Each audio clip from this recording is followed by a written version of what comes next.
नमस्कार, मी प्रदुम मातने. आज 3 एप्रिल 2026. तर डग साहेबासोबत आज आलेलो आहे. आम्ही जात आहोत चाळीसगावला शेतकरी मेळा आयोजित केलेला आहे. तर डग साहेबांना सांगितल्याप्रमाणे पावसानं महाराष्ट्रात धुमाकूळ घातलेला आहे. तर काही जागेवर गारपीट तर काही जागेवर जास्त प्रमाणात पाऊस झालेला आहे. पुण्याची तर परिस्थिती बघितलेली आहे.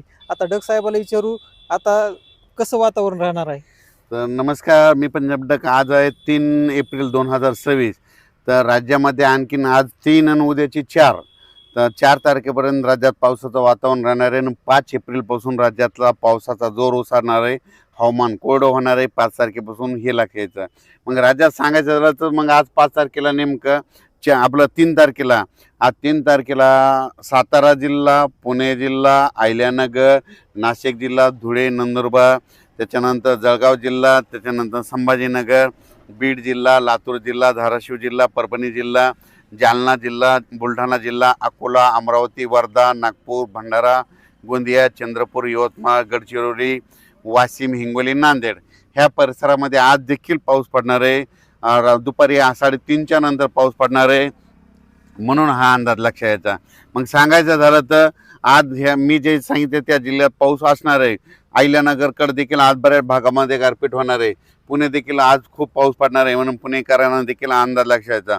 पण पुणेकरांना सांगू इच्छितो की उद्यापासून पुण्याचा पाऊस कमी होणार आहे, म्हणून हे देखील पुणेकरांना लक्षात यायचं.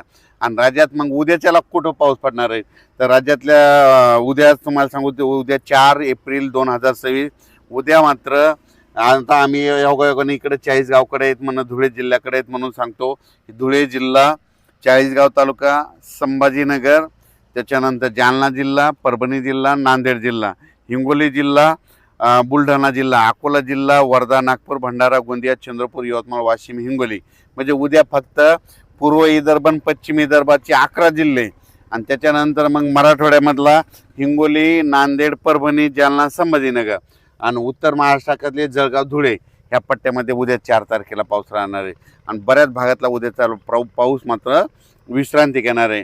आणि 5 एप्रिलपासून मात्र हवामान कोरडं होणार आहे. शेतकऱ्यांनी कांदा काढू शकतात, हळदी काढू शकतात, गहू देखील काढू शकतात, म्हणून हा अंदाज सर्व शेतकऱ्यांना लक्षात घ्यायचा. सर, कोकणपट्टी, कोल्हापूर, सातारा त्या साईडची परिस्थिती कशी राहणार. कोकणपट्टीकडे आजच्या दिवसात पाऊस राहणार आहे. कोकणपट्टी, कोलारा, सातारा, पुणे ह्या पट्ट्यामध्ये आजच्या दिवसात पाऊस राहणार आहे. उद्यापासून मात्र तिकडला देखील पावसाचा जोर ओसरणार आहे, म्हणून हा अंदाज लक्षात घ्यायचा. सर, गारपीट होण्याचं कारण काय. एवढी गारपीट आतापर्यंत झाली नाही. आतापर्यंत तुम्हाला एक सांगू इच्छितो, आपल्या महाराष्ट्राच्या बाजूला गुजरात आहे आणि गुजरातच्या पलीकडे अफगाणिस्तान आहे. अफगाणिस्तानचं बाष्प आपल्याकडं कधीच येत नव्हतं, पण 2018च्या नंतर काय झालं, जानेवारी, फेब्रुवारी, मार्चमध्ये आपल्या इकडे ऊन तापायलंय. ऊन तापल्याच्या नंतर या ठिकाणी हवेचे कमी दाब तयार होता आणि ती बाष्प खेचल्या गेल्यामुळं आपल्या इकडे हे महाराष्ट्रामध्ये गारपीट वाढली. की जर गारपीट कमी करायची असेल तर झाडं लावा लागतील. झाडं लावा, पृथ्वीचं तापमान कमी करा.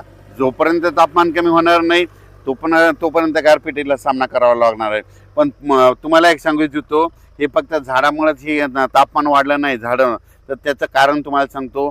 काय झालं की सिमेंटचे घर झाले, सिमेंटचे रोड झाले, जागतिकीकरण झालं, कारखानदारी वाढले, MIDC वाढल्या, वाहनं वाढले, वाहनामध्ये AC वाढल्या, AC मुळे त्या 5x5 मधलं तापमान वाढायले. हे टेम्परेचर वाढत गेल्यामुळं महाराष्ट्रातला मात्र पाऊस वाढला आणि त्याच्यासोबत अवकाळीसोबत गारपीट देखील वाढली. सर, आता नंतर तुम्ही 15-15 दिवसाला 10-10 दिवसाला वातावरण चेंज होणार आहे. समोर काय सांगू शकतात. तर आता ना हे आता 5 एप्रिलपासून हवामान कोरडं राहणार आहे. पण पुणेकराला एकदा आणखीन एक सांगू इच्छितो, 15-16ला पुणे, सातारा जिल्ह्यामध्ये स्थानिक वातावरण तयार होऊन 15-16च्या दरम्यान त्या 2 जिल्ह्यामध्ये एक थोडा पाऊस येणार आहे, म्हणून हे देखील पुणेकरांना लक्षात यायचं. पण आता चांगला असा याच्यासारखा मोठा पाऊस मात्र एप्रिलच्या शेवटच्या आठवड्यात येईल, त्याचा आपण सविस्तर अंदाज दिला आहे. सध्या शेतकऱ्यांना काय सांगू इच्छितात. शेतकऱ्याला म्हणून सांगू इच्छितो की तुम्ही काय करा, 5 एप्रिलपासून तुम्ही काय करा, कांदा काढू शकता, हळद काढू शकता, ज्यांचे गहू राहिले ते देखील काढू शकता. सध्या काही पाऊस येणार नाही म्हणून काही चिंता करायची गरज नाही. डाळिंब शेतकऱ्यासाठी काय सांगू इच्छितो. डाळिंब शेतकऱ्याला सांगू इच्छितो की आता 5 एप्रिलच्या नंतर हवामान कोरडं राहणार आहे, उन्हाची तीव्रता वाढत जाणार आहे, म्हणून हे देखील त्यांनी लक्षात घ्यायचं आणि आपण आपल्या फवारणीचं नियोजन करायचं. तर डग साहेबांनी सांगितल्याप्रमाणे आपण आपल्या शेतीची कामे करून घ्या.